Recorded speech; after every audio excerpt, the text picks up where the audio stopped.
Sport nautique à présent avec la route du Rhum dont le coup d'envoi, vous le savez, était reporté en raison d'une mauvaise météo. Pas de départ donc ce dimanche pour les 138 skippers en lice. Ce sera mercredi à 14h15. Ça vient d'être confirmé par l'organisateur de la course. Alors comment vit-on cette décision quand depuis des mois on se prépare à cette traversée de l'Atlantique en solitaire?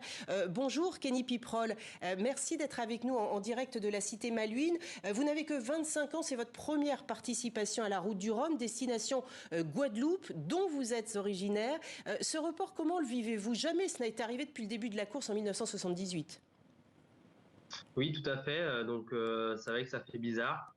Après, je pense que le report a été pris en bonne conscience aussi de la part de la direction de course. C'est vrai que les conditions météo s'annonçaient vraiment compliquées avant de sortir de la Manche et de pouvoir être entre guillemets en eau libre et de pouvoir se replier en cas d'avarie ou en cas de soucis techniques.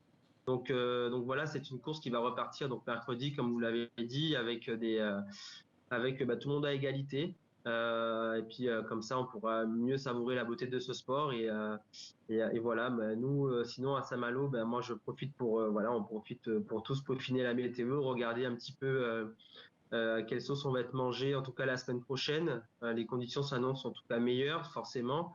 Mais c'est vrai que ça fait bizarre, donc faut rester mobilisé, faut rester sur le pied de grue, pardon, pour pouvoir rester compétitif et pas trop se laisser aller. Kenny Piprol, vous êtes le jeune espoir de la voile guadeloupéenne.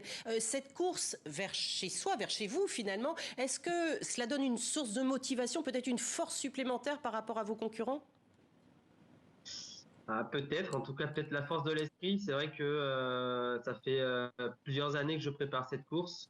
Je voulais absolument, en tout cas dans la mesure du possible, arriver à Saint-Malo pour le départ de cette route du Rhum avec un projet performant, un projet abouti. Donc c'est le cas aujourd'hui avec l'équipe de l'Alomulti et les partenaires où on fait la promotion de l'alternance, de pouvoir avoir cette qualité de projet.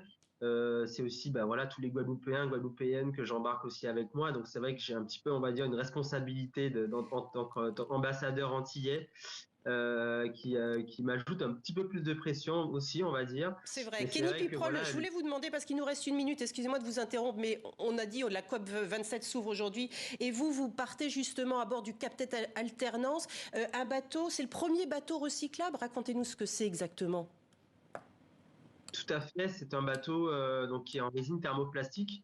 Donc en fait, on a associé une résine à une mousse PET, donc qui a les mêmes bases chimiques, qui fait que l'ensemble donc du composite mousse et résine peut être recyclé à la fin de vie du bateau, contrairement à ses petits copains, donc autres classe 40 ou autres catégories de bateaux qui sont en thermodure. Donc c'est vrai que c'est une innovation dans notre sport, dans notre catégorie. On espère vraiment avec le par faire changer les mentalités ou en tout cas amorcer un petit changement dans un milieu où voilà la recyclabilité des bateaux pose un gros sujet, de grosses questions pardon en ce Merci. moment. Merci beaucoup Kenny Piprol en tout cas d'avoir pris le temps de nous témoigner sur l'organisation de cette course sur TV5 Monde. Donc le record à battre pour Saint-Malo Guadeloupe, c'est 7 jours, 14h, 21 minutes et 47 secondes. Bonne course à vous. C'est la